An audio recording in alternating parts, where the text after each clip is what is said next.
Episode 10. A voice during the missing minute.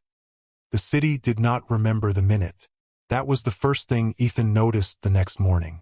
He stood at the bus stop watching people check their phones, scroll through notifications, complain about being tired, about running late, about nothing in particular. No one mentioned the silence.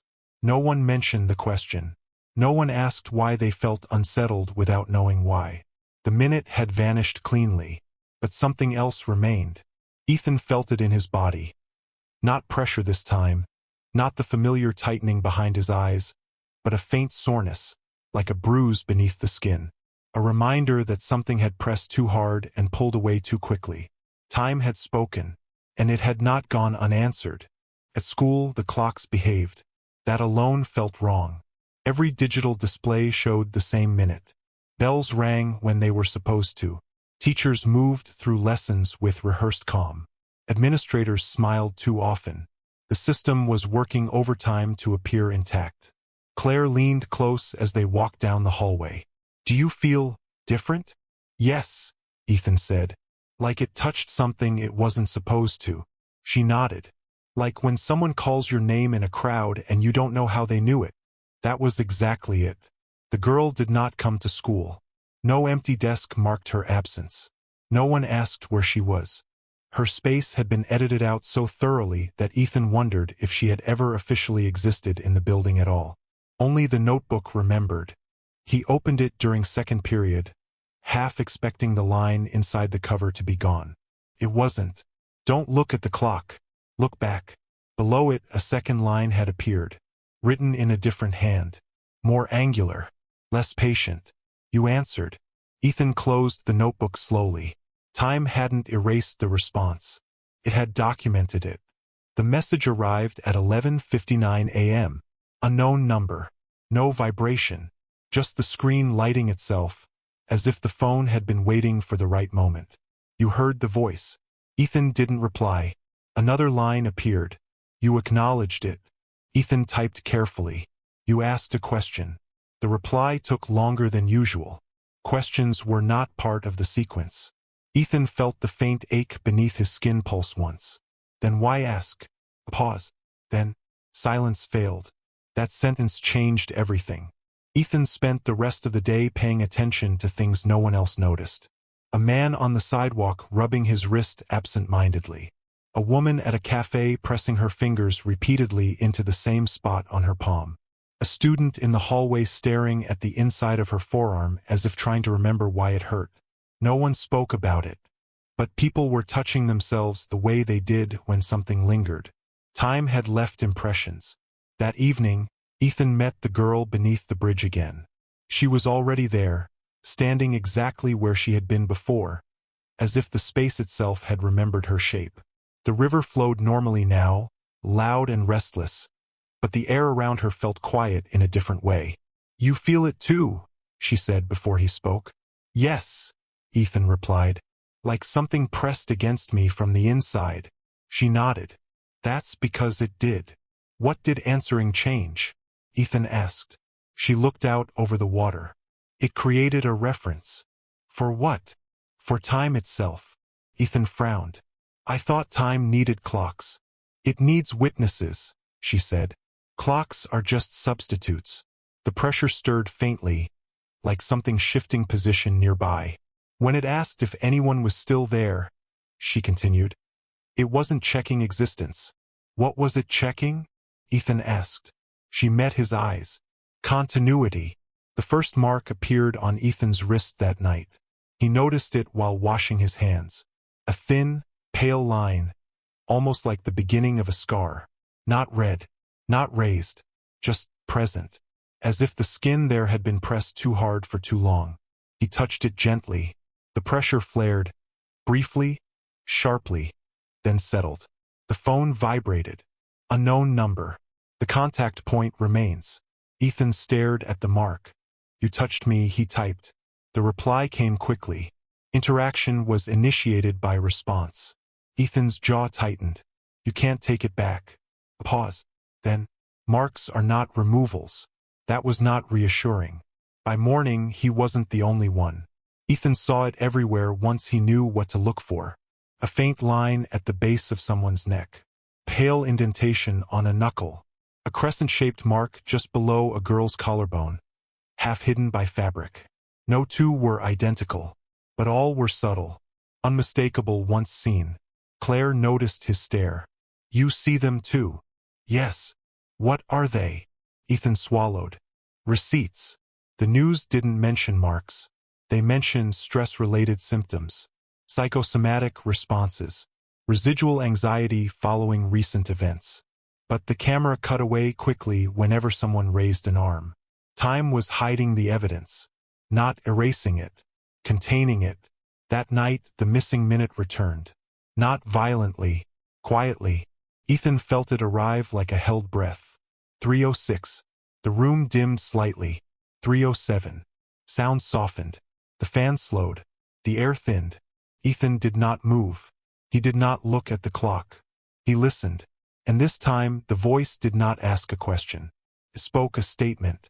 "You left an imprint." Ethan's skin burned faintly at his wrist. "So did you," he said.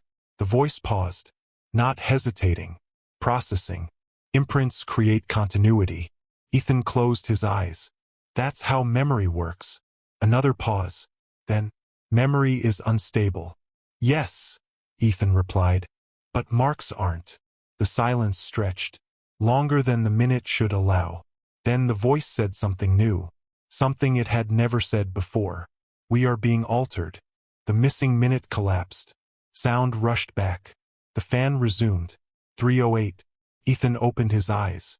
The mark on his wrist was darker now. Permanent. The girl found him again just before dawn.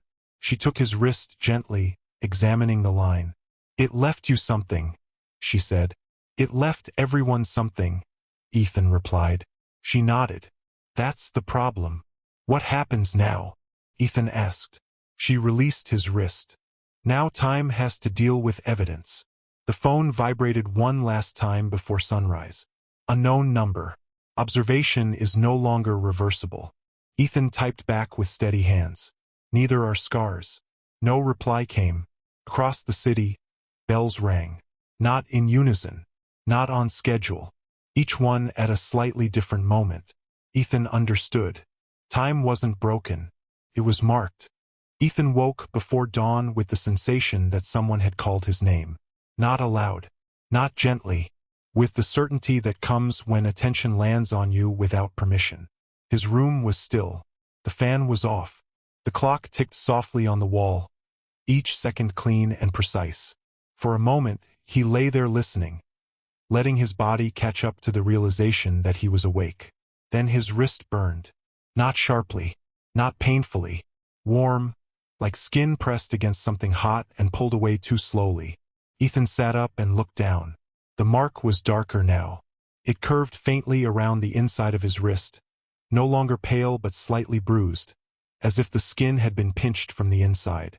He touched it carefully.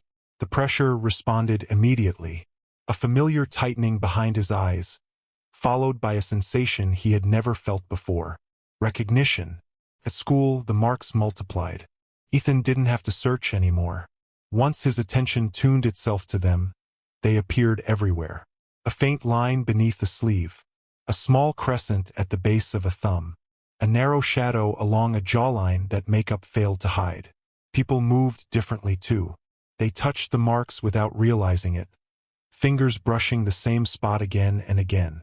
They paused mid-movement more often, as if remembering something that refused to surface.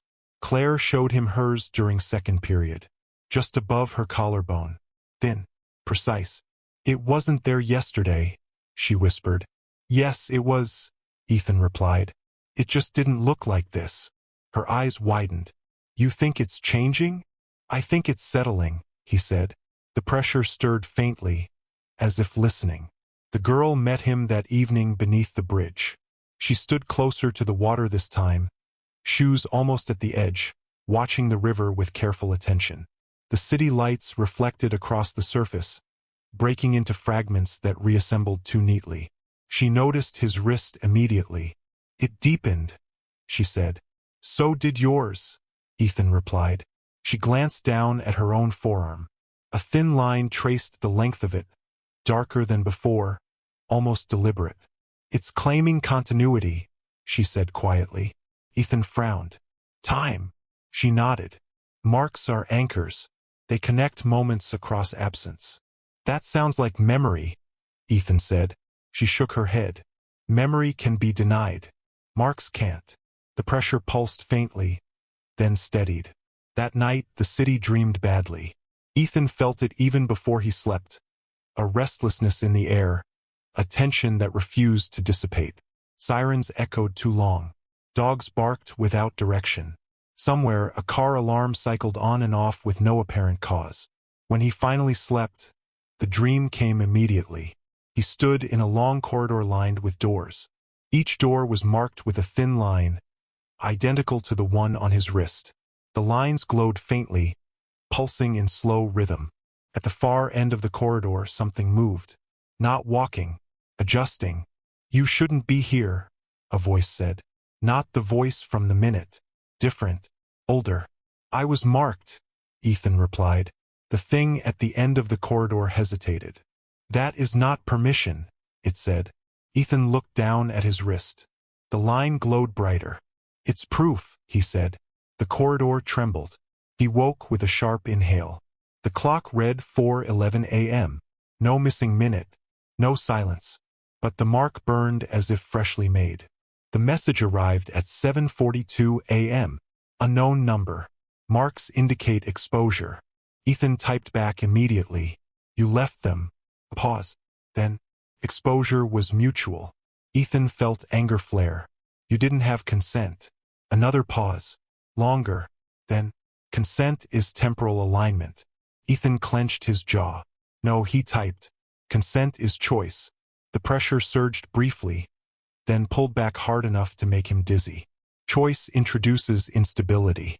Ethan smiled faintly. Good. By midday, the marks were no longer subtle. A boy in the hallway rolled up his sleeve unconsciously, revealing a darkened line along his forearm. A girl in the cafeteria stared at the inside of her wrist as if it had betrayed her. Teachers noticed. They didn't comment, but they watched. Authority was learning where to look. The girl met Ethan again that afternoon, her expression grim. "They're cataloging them," she said. "Who?" Ethan asked. She gestured vaguely upward, toward the city, toward the invisible systems that had already chosen which clocks to trust. Administration. Health services. Anyone who believes anomalies can be measured away. Ethan swallowed. "They think it's stress. They think it's evidence," she corrected. "And evidence demands explanation." The pressure surged sharply, like a warning flare. "They won't erase the marks," she continued. "They'll reinterpret them." "Into what?" Ethan asked. She met his eyes. "Into ownership." That night, the missing minute returned again. Earlier than before. 3:05. The room dimmed slightly. 3:06. The air thinned. Ethan didn't move. He didn't look at the clock. He listened. The voice arrived without hesitation. "The marks persist." "Yes," Ethan replied. "They're supposed to. Persistence alters flow." Ethan touched his wrist. "That's what scars do." Pause. "Scars imply injury." "They imply survival," Ethan said. The silence stretched, longer than the minute should allow. Then the voice spoke again, slower. "You are reframing the imprint." Ethan felt a strange calm settle over him. "You don't get to define it anymore." Another pause. Longer. Then, "Definition maintains order." Ethan's breath steadied. "Then your order was never stable." The pressure recoiled violently, then collapsed inward, as if something had pulled away too quickly. The missing minute ended abruptly. 3:08.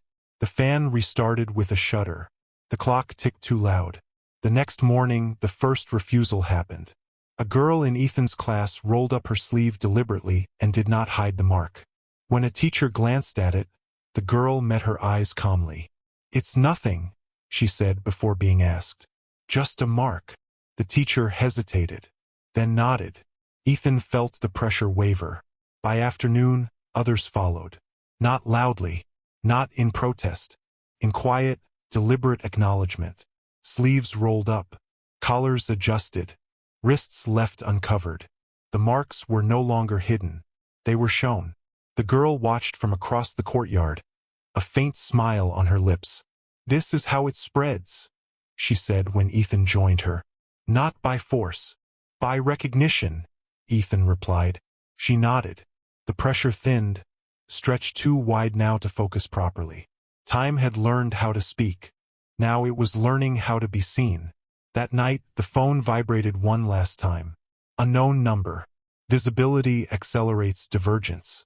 Ethan typed back calmly. "So does denial." No reply came. Instead, the clock on his wall hesitated. Just once. Just long enough to be undeniable. Then it continued ticking. The mark on Ethan's wrist darkened slightly. Permanent. Across the city, people slept with exposed arms and uncovered skin. And time, for the first time, had no way to unsee them.